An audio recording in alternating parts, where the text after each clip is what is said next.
Hey there, everyone. Welcome to Did You Know? I'm your host, Rabbi Ira Brower. I'm your co-host Tristan Tice. Yeah. Today we're going to talk about Passover. Passover is coming up, and I think it would be really good and important to talk about it, both from a Jewish traditional perspective, but also how Passover connects with our faith as believers in Yeshua, Yeah. because it's really an important time.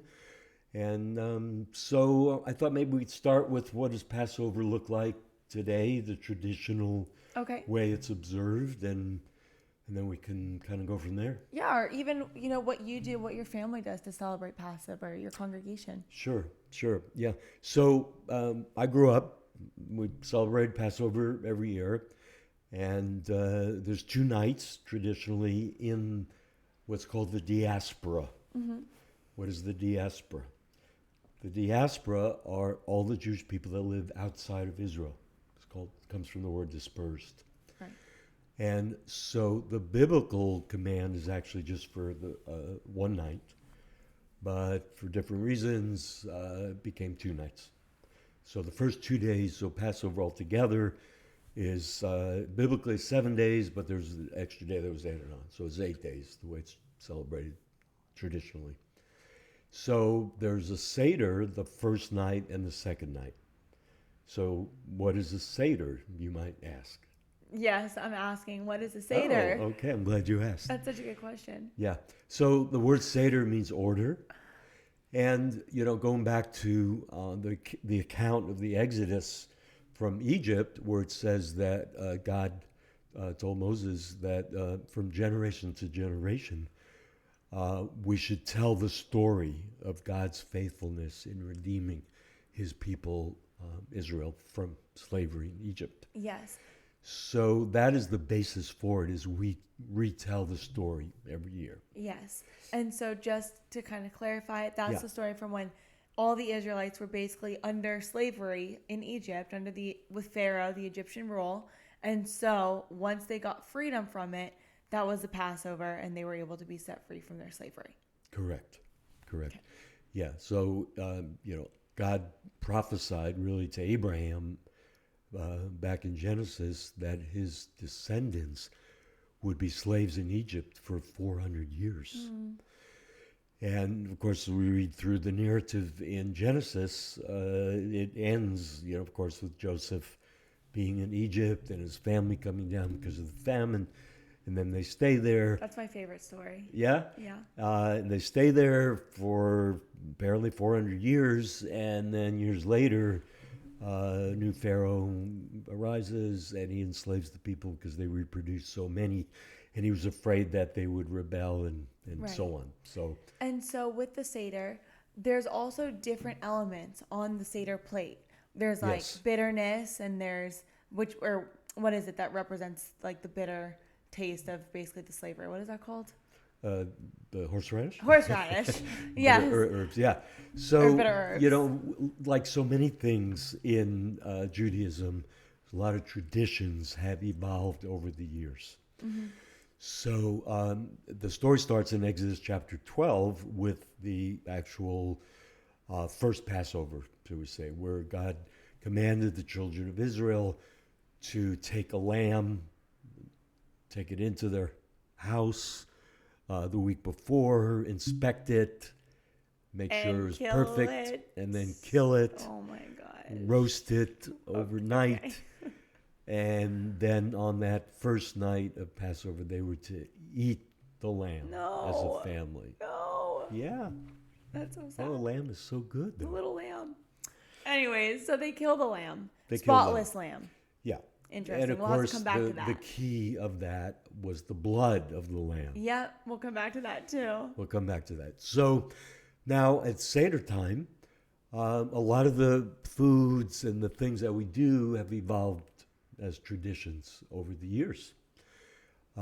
So typically, families gathered together. So when I was growing up, because I had two sets of grandparents, so my dad's parents, my mom's parents. So the first night we always gathered with my dad's parents and the aunts and uncles and cousins. So it was a big fun time, and we gather together and tell the story. So there's a booklet that we read through, and there's various forms of it. There's the more modern, there's the more traditional, Orthodox, and so on and so on. And when I grew up, we mostly said it all in Hebrew. And so we'd take turns reading and come to different parts of the Seder meal and partake of the different foods. So on the Seder table, there would be a plate, and on the plate would be various foods, symbolic foods, such as you mentioned, the bitter herbs, which would be for us mostly horseradish, Right. because that's kind of bitter. Well, why bitter herbs? Well, God said back in Exodus 12 that we would eat bitter herbs to remind us of the bitterness of slavery. Also on the plate would be a shank bone of a lamb to remind us of the sacrifice of the lamb. Is that the one where you hold and you say, like, with an outstretched arm? Yes, Yeah. exactly. He delivered us with an outstretched arm. And the word in Hebrew, zeroah, is actually literally means arm. Yeah. Which is also a word, interesting, that's used in Isaiah 53, that he would be our zeroah, referring to Messiah. Wow. So anyway, there's so many things related to that. But back to the traditional Seder, and so on the Seder plate is the horseradish, the shank bone of the lamb, and then there's parsley to remind us of springtime, because the Passover takes place in the spring, and greenery and so on. And then there's where traditional food came about over the years, which is called charoset. And there's different recipes, but the traditional one, it's a mixture of That's apples. Good. Yeah, apples and nuts and maybe some honey or a little bit of wine, and it's blended together, and that's eaten at the Seder as well. And what is that for? That's to remind us of the Sweetness sweetness of God's goodness, his redemption, Also, and freedom. There's an egg, isn't there? Yeah, and there's an egg, a roasted egg. So we take a hard-boiled egg, but actually roast it so it's kind of brown on the outside or black, put it in the toaster oven and roast it. And what is the significance of the egg? Well, it's not biblical, it's not written in the Torah, but it became a tradition to have the egg as a reminder of the temple sacrifice that would take place the day after the first sacrifice. The first sacrifice was the lamb. Okay. I don't know if maybe other people would be listening have that same question. I guess if I do, someone does. But why is it necessary? Like, what do you mean? What is the purpose of it? Of the egg? Yeah. Well, there's different interpretations, just like everything in Judaism. Okay. There's, more than one interpretation, but why the egg? An egg is new life. An egg is symbolic of new life. And, Sounds good. All right. So they're just casually. Yeah, it's a big question mark. Okay. That Honestly, if any stumped Jewish us. people are watching this, we would love to hear your interpretation of the egg. Yeah, but strictly speaking, if you looked it up or asked a rabbi, they would say, "Oh, it's a reminder of the sacrifice." But why an egg? Yeah. Not sure. Okay. Just became a tradition. Just a thing. Okay, so is that all the things that are on? Yeah, There's well, that's on the apples plate. dipped in- And no, then, no. of course, the next to the plate that has all those elements is what's called a Trinity bag. Mm-hmm. Why Trinity bag? Because it has 3 compartments. What's it for? Well, each compartment holds a sheet of matzah. Mm-hmm. What's matzah? Well, matzah is unleavened bread. Yeah, everybody knows what matzah is, right? Jinx. You owe me a soda. Okay, you're on. So what is that? Why do we eat matzah on Passover? Goes back to that first Passover in Exodus 12, where they didn't have time for the bread to raise, so they grabbed it on their way out of Egypt and left. And as that a result from that became the idea that every year at Passover we eat unleavened bread. And there's different reasons for the unleavened bread, which I think are really important for us, especially for us as followers of Yeshua. So if you've ever seen a piece of matzah, it's striped and it's got holes in it. Mm-hmm. And of course, the most important part is that it's made without yeast. Right. It's unleavened. So yeast, even according to the rabbis, is a symbol of sin. Okay. The fermentation is actually a metaphor for sin in our lives. Mm-hmm. So it's important that Passover, the day before Passover, as preparation for Passover, and this takes place, pretty much every Jewish home, is cleaning out the leaven. Right. So we get rid of any bread or any, anything that has leaven, anything that has yeast in it. And we throw it away, preparing for Passover. Mm-hmm.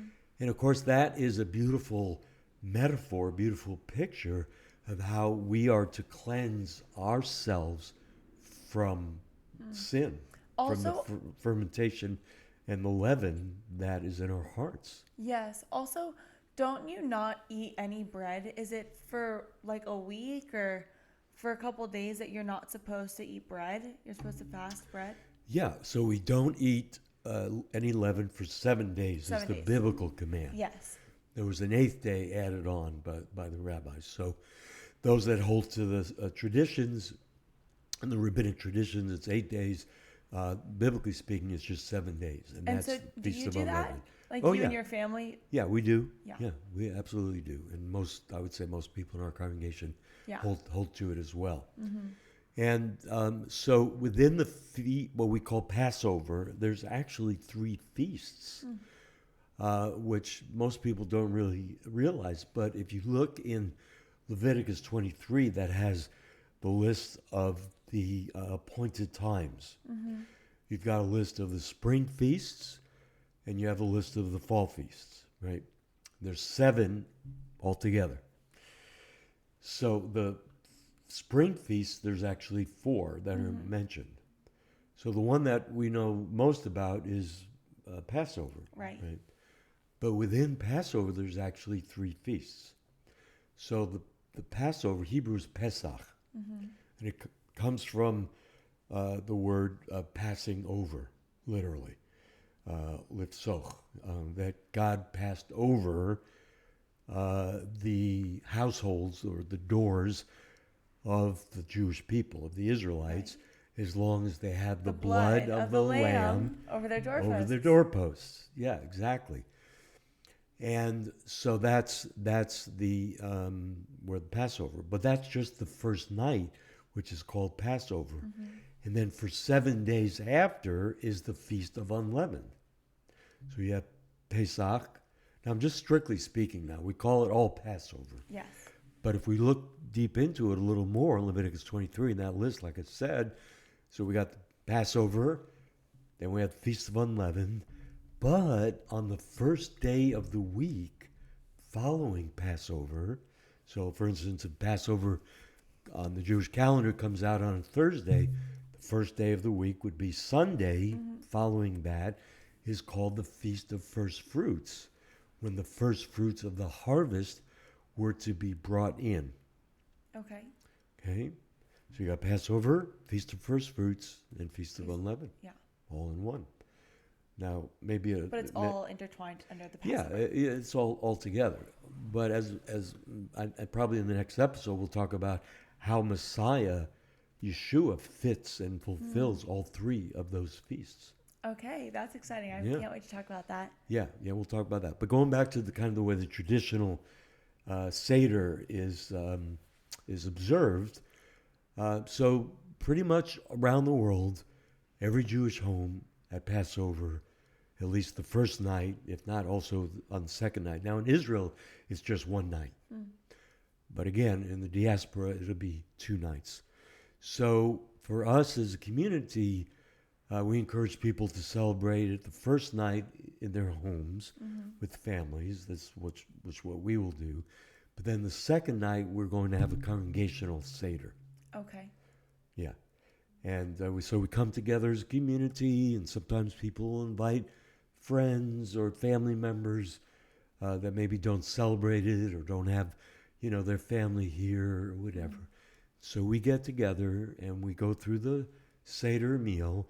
And as we go through it as Messianic believers, we point out the connection between the traditional celebration and how Yeshua himself would have celebrated or did celebrate it. And, The Last Supper. And how so many of the elements in the Seder really go back to him. It all points to Jesus, all of it. From the Old Testament, he fulfilled that, and so that's really cool to see how we'll get into it in the second episode, but how he fulfilled that. Yeah, so. For sure. And so as we go through, so everyone that attends the Seder gets an Haggadah. Okay. So a Haggadah is a booklet that we go through that has a lot of different things in it, and it recounts the story of Passover, and it helps us stay focused on the different elements that we're going to eat, has the different prayers and blessings over each of the different foods that we're going to eat. Yeah. And along with that, throughout the Seder, there's a tradition of drinking 4 cups of wine. Right. That's a lot.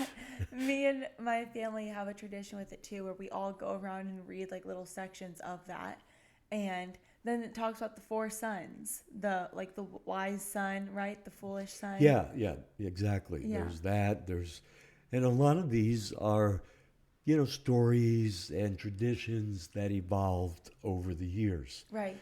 So where does the 4 cups come from? Well, there's 4 promises in Exodus chapter 6. They're called the 4 I wills. Mm-hmm. I will, take you out. I will bring judgment upon the Egyptians.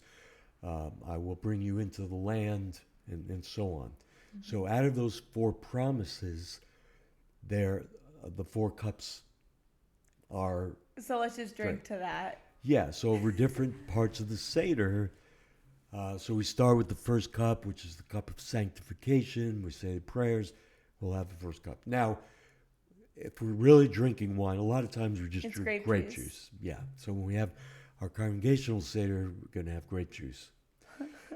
Probably wise. Huh? That's probably wise. Well, we've had wine in the past. Yeah. This year we're having it at a resort, and for various reasons we're just going to do the grape juice. Yeah. But for people that want to have wine, they can buy wine at the bar. Right. And we have it at home. We have both. Yeah. Some people drink wine. That's fine. Some people just don't want wine. They drink grape juice. Yeah. But it doesn't mean we drink a whole cup. Of course. Each time. Yeah. You take a sip. Take a sip. Raise it. Yeah. Exactly. Yeah. Right. So the first cup is cup of sanctification, which is sanctifying, which is setting apart this night. And then the second cup is cup of judgment, when we read the plagues that God brought upon the Egyptians, right? Right. And then the third cup is the cup of redemption, which is the cup that we'll drink after the meal.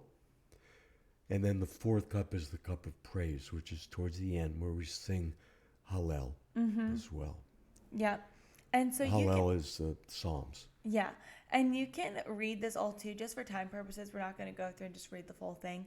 We just kind of summarized it for you guys. But it's Exodus 12. It says in some, translations, it will have that heading above it. But it says the Passover, and then it goes through, tells you the whole story. It talks about the death for the firstborn sons, the people of Israel escape from Egypt, and instructions for the Passover. So you could read all of that for more information on the Passover and just to know that story in full context. But this was kind of the brief overview of some traditions, some ways it's we a good celebrate overview. Passover And now. I think maybe in the next episode we can talk about Yeshua and the Passover. Yeah. About his last meal, last supper, which was a Passover meal, and how we incorporate actually even Jewish people that don't know Yeshua. Just as a little teaser, there's a very common custom, called the afikomen. Yeah. It's a piece of Hide matzah. you hide it. The afikomen, right? And the kids run around during the meal try to Wait a find it, second. and the meal or the Seder cannot continue until the kids find the afikomen, and there's a negotiation that takes place where the father of the home has to buy back or redeem that matzah so that matzah can be part of the next part of the Seder, which is that piece of matzah is broken up and passed around, and it's the last thing that's eaten at the Seder. And even the rabbi said that if you don't partake of the afikomen at Passover, you have not fulfilled the obligation to celebrate the Passover. So we'll talk more about that next time. Oh my gosh. I've heard so many things about how Jesus really did fulfill, all the things in the Passover and how it all points to him and all this stuff. I have not heard that. And I'm so excited because that's crazy. That is so good. The angel of death, or we've talked about that. Angel of death, the Lord, whatever, that passes over the house to, Yes. Oh my gosh. The blood of the lamb is what saved them from having their firstborn son killed. Absolutely. The blood of Yeshua saves us from death to life. Guys. Yeah, it says that God himself went through the homes of Egypt, or passed through, and when he saw the blood of the lamb on the doorposts of the homes of the Israelites, he passed over.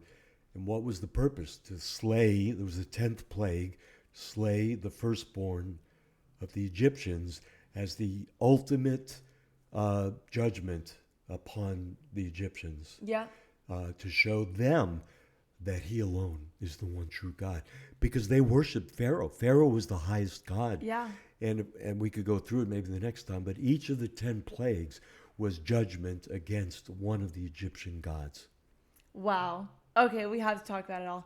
Guys, stay tuned. There is so much more that we're going to talk about. But for time purposes, I think we should wrap this up. Just close it off from... Yeah, we invite any comments. We Yeah. invite any comments or questions that you may have. Just go ahead and post them in the chat. And you don't know, maybe those will actually be answered in the next episode. So Yes. go, watch that and listen in for that. So we love you guys so much, and we're going to unpack Yeshua in the next episode to come. Okay, bye guys. Like, comment, subscribe. Okay, bye guys.